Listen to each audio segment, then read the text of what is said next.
Hello and welcome to Joko Yo.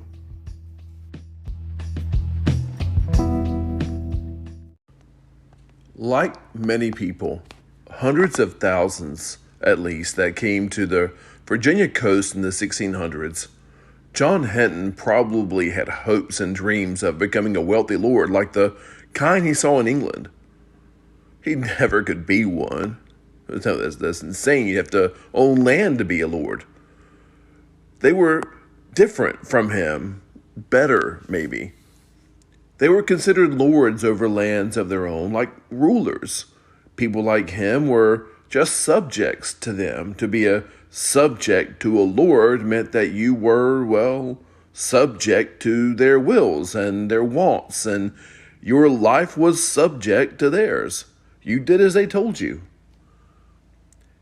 For the hundreds of thousands that came here, it was a chance to be a lord themselves. If not over other people, at least over their own lives. Nearly none of them became lords over vast lands. The ones that came, yeah. For most of them, it never happened. But for some, it did. Very few, but most, yeah. Can't be a lord here either. John Hinton was one of those that did not. Now, John Hardy, on the other hand, he did. With land came power and influence, and John Hardy had both in the Chowan district between the late 1600s and early 1700s. John Hinton, he did not. But John Hinton married John Hardy's daughter, Mary. And while John Hinton never achieved local greatness, he did get a comfortable life, becoming a farmer, carpenter, cooper, one time justice of the peace, and achieved the rank of colonel in the local militia. He didn't have much to leave his 11 children, but his reputation and respected name when he died in 1732, that was worth something. His wife remarried and moved north. His daughters got married, some out of necessity, and his sons had to find their own ways. It is one of his sons, also named John, whose journey we're going to follow.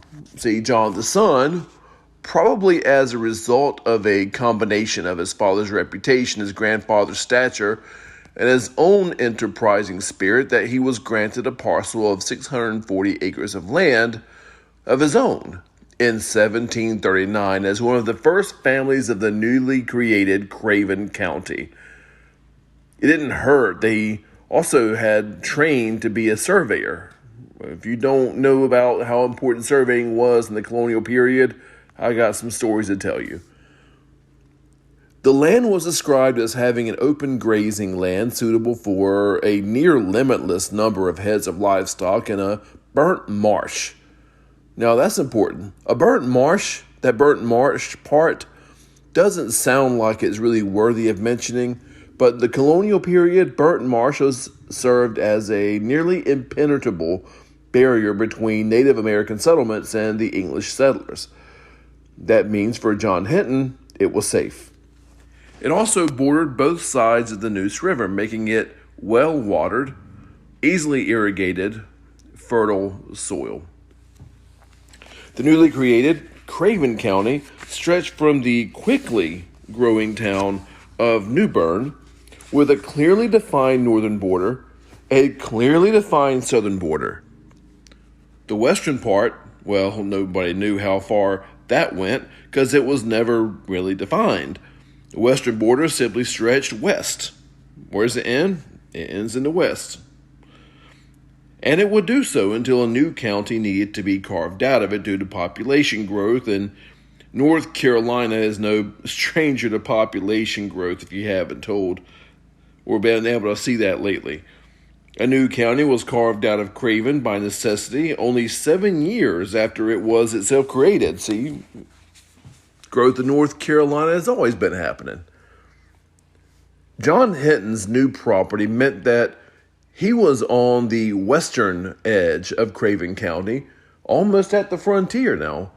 He indicated that it was his intent to establish a home on his grant. He would eventually build a log home on the south side of the Neuse River, which could be entered only by climbing a ladder to the upper portion, leaving the lower portion uninhabited as a protection from marauders and Native Americans and wild beasts, definitely frontier life. Later, he replaced that home with another on the opposite side of that river, but it was his land to do so with. And one of those bricks has been preserved and is on display in a local landmark. Over the years, John built a prosperous farm beside and surrounded by others that would pop up around him. He eventually owned thousands of acres running up and down the Neuse River. In some places, his property stretched 4 contiguous straight miles. Now, it needs to be said, as can be said of anyone that becomes wealthy or powerful or both, John did not succeed on his own. There's no such thing as a self-made person, especially in this period. Just as there is no such thing as a self-made millionaire in these days or any days, because they didn't do all the work themselves. I mean, even people that become wealthy because they patent and sell an invention, well, they owed their wealth to the people that bought their inventions. John relied on the labor of others to be successful, and in this period, that agricultural labor tended to be done by people that had been enslaved. John Hinton was no different. Not going to beat around the bush and not going to sugarcoat it. He relied on the enslaved labor of people named Mingo, Briscoe, and many others. This grant of land was nearly as far up the Neuse River from New Bern as English settlement had kind of ever been. This grant was on the frontier, even if Hinton was not your typical frontiersman. He was a surveyor, which was the main point of him getting the grant. It was also the first documented grant of ownership of land in what is now considered Wake County. Hinton's house stood approximately 6 miles east of Raleigh. Indeed, it was also becoming the capital eventually of the future state of North Carolina. It's entirely dependent on John Hinton's grant, the first documented and deeded landowner in the county.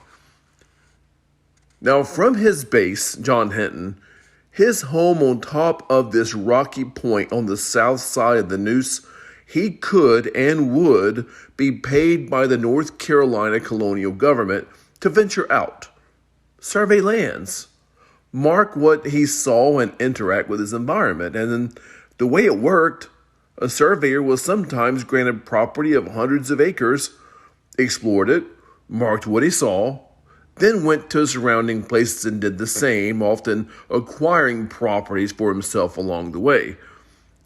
Generally, first the surveyor came, then the settlers. Surveyors drove, like John Hinton, surveyors drove early American history. Proof? Well, here's a list of other surveyors from early American history.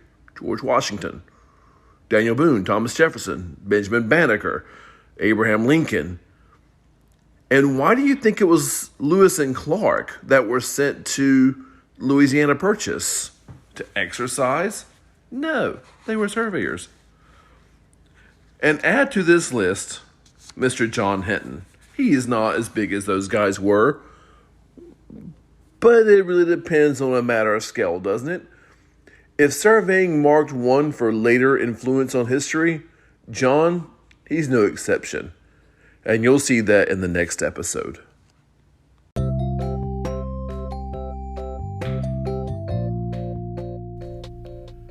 And thanks for listening. Until next time, y'all be good.